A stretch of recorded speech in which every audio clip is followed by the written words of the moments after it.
국회가 국정운영 전반을 들여다보고 감사하는 국정감사가 엄중한 대내외적 상황 속에 지난 4일 막을 올렸습니다. 여야 할 것 없이 정책국감 그리고 민생국감을 다짐했는데요. 그러나 공언은 식언이 되고 말았습니다. 윤석열 대통령 비속어 논란으로 시작부터 다수상임위원회가 파행을 거듭했는데 지난 13일 서해 공무원 피격 사건에 대한 감사원의 감사 결과 발표를 계기로 전선은 국감장 밖으로 확대됐습니다. 고 이대준 씨 생명도 구하지 못했고 월북으로 조작하기까지 한 것으로 밝혀졌습니다. 수사에 충실히 참여하시기를 촉구합니다. 감사원이 결국 윤석열 대통령실의 하수인으로 전락해 헌법을 위반하는 초유의 사태가 벌어졌습니다. 표적 수사를 지원하고 있습니다.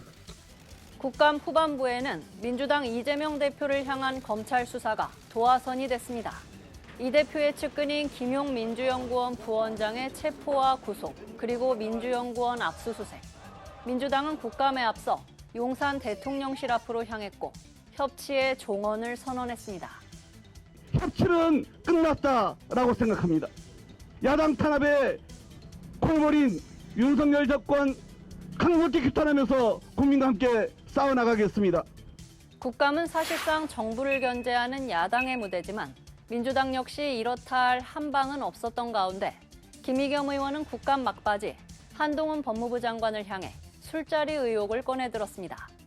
윤석열 대통령과 한 장관이 석 달 전쯤 서울 청담동의 한 바에서 김앤장 변호사 수십 명과 술자리를 가졌다는 주장인데 청담동에 있는 고급스러운 바였고요. 김앤장 변호사 30명가량이 있었습니다. 그리고 윤석열 대통령도 이 자리에 이 청담동의 바에 합류를 했습니다. 기억나십니까? 설익은 의혹 제기에 반격만 들어왔습니다. 법무부 장관직 포함해가지고 제가 뭘 앞으로 어떤 주의 종직이라든가 뭐 다 걸겠습니다. 의원님 뭐 거시겠습니까? 국정감사 자리에서 저런 찌라시 수준도 안 되는 거 가지고 국무위원을 모욕해놓고 국정감사.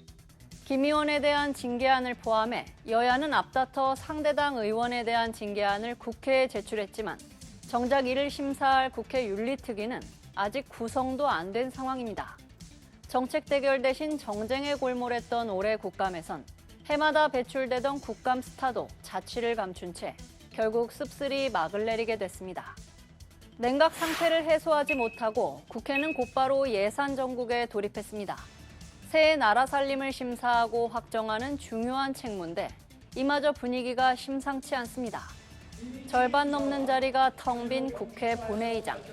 지난 25일 윤석열 대통령의 시정연설은 민주당의 보이콧으로 헌정사상 처음 반쪽으로 진행됐습니다. 윤 대통령은 예산안 처리를 위한 초당적 협력을 당부했지만 국회에서 법정 기한 내 예산안을 확정해서 어려운 민생에 숨통을 틔워주시고 본회의장 바깥에선 규탄 시위가 벌어졌습니다. 윤석열 정권 규탄한다! 야당이 대통령의 시정연설에 본회의장 입장조차 하지 않은 건 헌정사상 처음입니다. 그야말로 협치가 붕괴된 현장이었습니다. 물러섬 없는 집권 여당과 거대 야당의 끝없는 대치 앞에 정의당은 적대적 정치를 끝내야 한다고 호소했습니다. 적대적 정치는 정치의 힘을 가장 필요로 하는 힘없는 약자들에게서 공공정책이 자신의 삶을 개선시킬 수 있다는 기대를 빼앗고 있습니다. 사정이 이렇다 보니 올해도 예산안 처리가 법정 기한을 넘길 수 있다는 우려가 고개를 들고 있습니다. 정부는 2010년 이후 처음 전년 대비 지출을 줄여 재정 건전성 회복을 강조하고 있지만 재정 건전화를 추진하면서도 서민과 사회적 약자들을 더욱 두텁게 지원하는 약자 복지를 추구하고 있습니다. 민주당은 삭감된 예산에 회복을 벼르고 있습니다. 저소득층 공공임대주택, 청년 내일 채무공제 예산 등 경제 어려울 때 더 고통스러운 분들에게 필요한 민생 예산을 반드시 살리겠습니다. 국민의힘도 입법 예산 전쟁을 선포했습니다. 연말까지 갈 가능성이 있기 때문에 지금부터 진짜 입법 전쟁, 예산 전쟁이라는 그런 각오로 철저히 준비해 주실 것을 부탁드리겠습니다.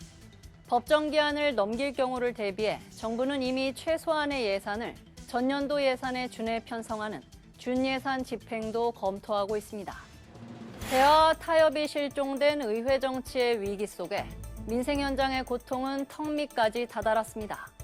최근 국회 본회의에선 21대 국회 최연소 의원의 성토가 있었는데요. 정의당 류호정 의원은 여야의 정쟁을 부끄럽다고 지적하며 특히 여권을 향해 거짓말에도 혼나지 않고 잘못해도 사과하지 않으면 계속 거짓말과 잘못을 하게 된다고 비판했습니다. 민생 현장을 책임져야 하는 정부 여당의 역할과 책임이 더 무거울 수밖에 없다는 취지로 읽힙니다. 화해를 택하는 건 대립보다 더 큰 용기가 필요합니다. 하지만 그만큼 더 중요한 걸 지켜낼 힘을 얻게 될 겁니다. 지금까지 여의도 풍향기였습니다.